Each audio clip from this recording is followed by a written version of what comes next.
그러면 그냥 아니 뭐 100일설이야?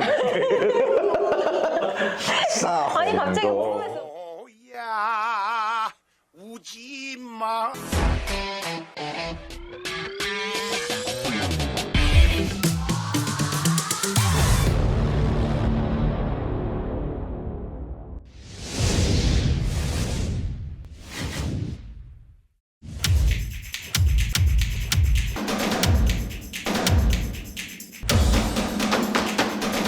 네, 안녕하세요. 애틀란타 똑똑부동산 레이첼 킴입니다. 네, 지난 편에 이어서 오늘도 저희 프라임 홈론즈의 오세재 대표님을 모셨습니다. 안녕하세요. 네, 안녕하세요. 네, 지난번에 아주 시원하게 대답을 해주셔서 오늘은 또 다른 토픽을 가지고 얘기해 보려고 해요. 네. 저 손님들이 물어보시는 질문이 거의 비슷하잖아요. 그렇죠. 그래서 귀 쫑긋하고 들으세요.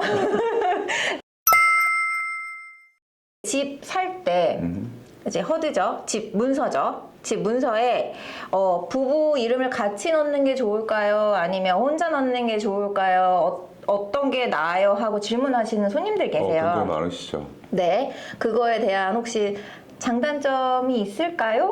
뭐 장단점을 떠나서 조지아 같은 경우는 네. 뭐 유일하다고는 할 수 없지만 이쪽 사우스 쪽에서는 조지아만 선택적으로 이제 네. 결정을 하실 네. 수가 있게 되어 있고, 예를 들어서 플로리다라든지 알라바마, 뭐 사우스캐롤라이나, 노스캐롤라이나, 테네시 같은 경우는 무조건. 배우자가 꼭 그쵸. 융자에 들어가 있지 않더라도 타이틀에는 같이 들어가게끔 되어 있어요. 그렇다고 하더라고요. 조지아는 두 분이 원하는 대로 타이틀의 형식을 원하는 대로 결정을 할 수 있는데, 실예로 이제 이런 경우도 있었습니다. 손님의 크레딧 리포트를 뽑아봤을 때는 모게지 기록도 없고 다 괜찮았는데 이분이 이제 융자 신청이 들어갔다가 거절을 당했어요. 그 이유가 이분도 잘 모르고 계셨는데 본인이 예전 이제 배우자분하고 같이 있었던 집에 등기에 이름이 같이 올라가 있었던 거죠. 근데 이분이 이 집을 이제 차압을 당하면서 이분도 기록이 이제 같이 올라가는 경우가 있었어요. 맞아요. 그래서 제가 볼 때는 사업을 하고 계시댔는지 아니면은 뭐 혹시라도 그런 거에 대해서 좀 불안하게 생각하시는 분들은 굳이 이름을 넣어야 되느냐, 요거는 뭐 나중에 선별적으로 택하실 수도 있는 거고, 네. 차이점은 이제 집을 팔 때 거주용으로 사게 되면 혼자 이름으로 돼 있을 때, 싱글로 이름으로 돼 있으면 25만 불까지 면세가 되는데 부부로 돼 있으면 50만 불까지 면세가 됩니다. 그러니까 집값 왕창 오를 수 있는 동네다 그러면 같이 들어가시는 게 나은 거고, 아니면은 뭐 혼자로 두셨다가 추후에 이름을 다시 추가하거나 빼고 하는 건 자유로우니까 네네. 그런 방법이 좀 더 낫지 않을까 생각됩니다. 네, 저도 그냥 얕은 지식으로 손님들에게 그렇게 말씀을 드려요. 그러니까 비즈니스 하시는 분들은 그렇죠. 진짜 조심, 나쁜 일 안 생기셔야지만 그렇죠. 혹시 모르니까 그거 이제 좀 걱정하시는 분들은 같이 매사불의 안 튼튼으로 하시는. 네. 그것도 하나의 방법인 거예요. 네네. 예. 그렇게 하시니까요. 두 분이 상의하에 결정하시면 됩니다. 주지 그러니까 않으세요. 어느 게 더 좋다라는 건 그분의 상황이 어떠냐에 따라서. 네. 네. 그리고 요 다 연결돼 있어요. 그러니까 두 번째 질문 갑니다. 네. 이제 부부가 집을 같이 사는데 손님이 이제 전화가 오셨어요. 이제 같이 부부이신 분도 있고 아니면 이제 결혼을 앞두신 커플도 있으셨어요. 이랬을 때 둘 다 같이 융자를 받는 게 좋을까요? 근데 저는 개인적으로 융자일을 오랫동안 해오면서 융자 하나의 융자에 부부가 둘 다 같이 들어간다는 건 퀄리피케이션으로, 그러니까 융자가 안 나오는 경우를 제하고는 두 분한테 이제 선택을 하시게끔 드리고, 네. 요즘 같은 경우는 이제 퍼스트 타임 홈바이어 프로그램에 혜택이 된다면은 부부 합산 인컴으로는 그 퀄리피케이션의 리밋이 있어요. 인컴이 너무 높은 분들은 그 해당이 안 되기 때문에 이제 그런 차이점을 보고선 들어가는 게 낫지 않나 싶어요. 그러니까 예를 들어서 하나의 융자를 갖고 두 명의 크레딧에 다 올리는 방법보다는 빚은 한 분이 갖는 걸로 하고 나머지 배우자 되시는 분이 뭐 자동차나 크레딧 카드 같은 거를, 그러니까 한마디로 크레딧 점수 유지하는 데에도 새로운 빚이 들어가서 좋을 거는 그렇게 있지는 않습니다, 사실은. 잘 이렇게 재택? 아니 뭐라고 해야죠? 관리? 재택 거예요. 이걸 잘 하시는 게 좋을 것 같아요. 저는 그렇게 말씀드려요. 저 또 자랑 똑똑이 자랑하면 저 손님들한테 그렇게 말씀드려요. 그러니까 한 분으로, 그러니까 만약 예를 들어서 50만 불짜리 집을 산다. 근데 한 분이 인컴이나 크레딧이나 모든 걸 했을 때 그 론 어마운트를 다 커버하실 수 있다. 그럼 굳이 두 분이 같이 하시지 마시라고. 왜냐면 한 융자 하는데 두 분 다 서류 다 넣고 체크하고 하는 거 너무 복잡하시니까. 근데 만약에 인컴이 좀 모자라서 같이 하셔야 그런 된다. 경우는 어쩔 수가 없죠. 네, 그럴 경우에는 꼭 같이 하시는 게 맞는데 맞습니다. 그렇지 않을 경우에는 굳이 융자는 두 분 다 하실 필요가 없으실 것 같다라고 저는 이제 기준에 말씀을 퍼스트타임 드려요. 홈바이어 기준에 보면은요. 귀넷 카운티나 일반 한국 분들이 선호하는 이 카운티들의 기준이 평균 AMI라고 해서 Average Median Income이라는 게 있는데 102,900불이에요. 근데 예를 들어서 배우자 중에 한 분의 인컴은 이 금액을 넘지 않고 합하면 이 금액이 넘어가 버리게 될 경우면 우선은 한 사람 인컴으로만 해서 퍼스트타임 홈바이어가 되는지에 대한 걸로 혜택을 가는 게 훨씬 더 받는 게 낫죠. 좋죠. 그렇죠. 그쵸? 네. 그렇게 좀 선택적으로 해보시는 게 좀 더. 네. 그래서 융자는 융자인에게 상담 받으시면 됩니다. 맞잖아요. 맞습니다. 네. 그럼 다음 질문 넘어갈게요. 요거는 오케이. 그러면 융자를 한 사람 이름으로만 받아. 근데 명의는 두 명 다 하고 싶어.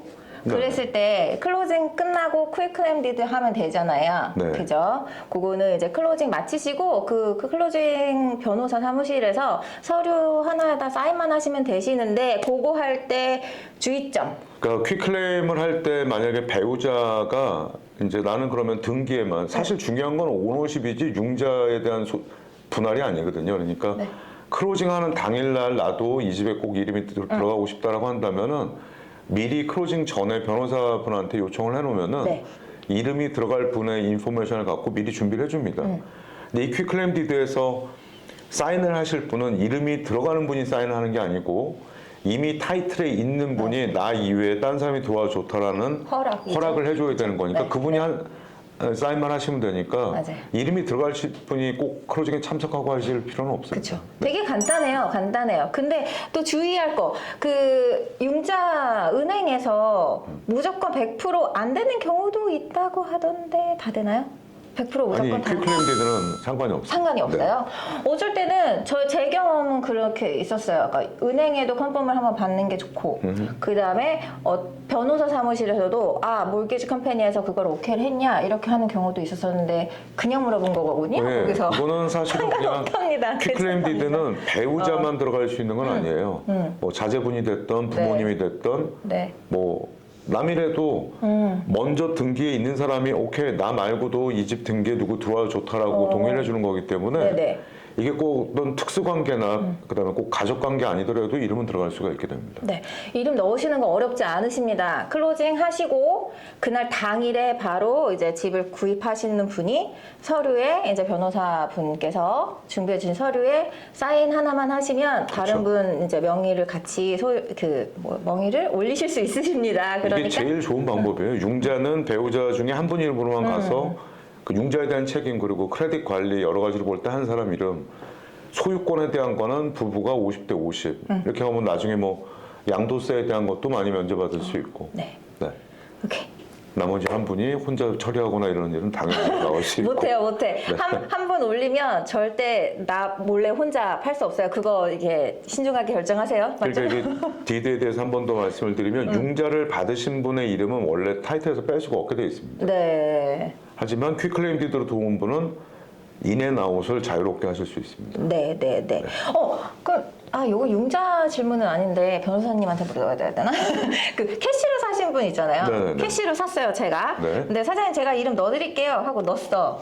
그랬다가 제가 사장님을 다시 빼는 게 아니라 사장님이 저를 뺄 수도 있어요? 그렇게 할 수 있습니다. 그렇게 할 수 있. 그러면 그냥 아니 뭐 백일설이야?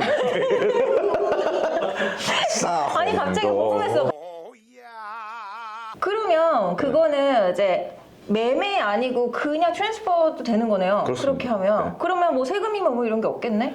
실질적으로는 이 사람이 양도를 할 때 그러니까 네. 사실은 미국에 증여세라는 거에 대한 컨셉은 없어요. 근데 증여가 결국 기프트거든요. 근데 이거에 대해서 세금을 부과하거나 하는 부분은 그렇게 많지 않다는 얘기죠. 그러니까 어떤 분들은 이 집을 내가 팔아서 내가 자식들한테 물려주고 하는 부분에 대한 걸 걱정을 하시는데 등기만 변경을 하는 방법을 갈 수도 있죠. 하지만 세금을 전혀 내지 않지는 않습니다. 예. 그렇습니다. 네. 네, 오늘은 이제 부부 아니면 커플 아니면 누구 파트너든 같이 이제 집 구입을 하시거나 아니면 이제 집 문서에 같이 명의를 올리는 거나 그런 거에 이제 궁금하신 점에 대해서 또 속 시원하게 대답을 해주셨어요. 조금 많이? 네. 네. 오늘도 너무 감사드리고요. 네. 다음 편 또 있어요. 저희 또 궁금하신 점 기다리세요. 그리고 혹시 저희가 다루지 않은 내용 중에서도 또 궁금하신 점 있으시면 이제 댓글이나 아니면 이메일 주시면 저희가 또 답변해 드릴 테니까요. 구독과 좋아요, 알람 설정 잊지 마시고요. 네. 지금까지 프라임 홈런즈의 오서재였습니다. 네, 애틀란타 똑똑부동산 레이첼이었습니다. 감사합니다. 감사합니다.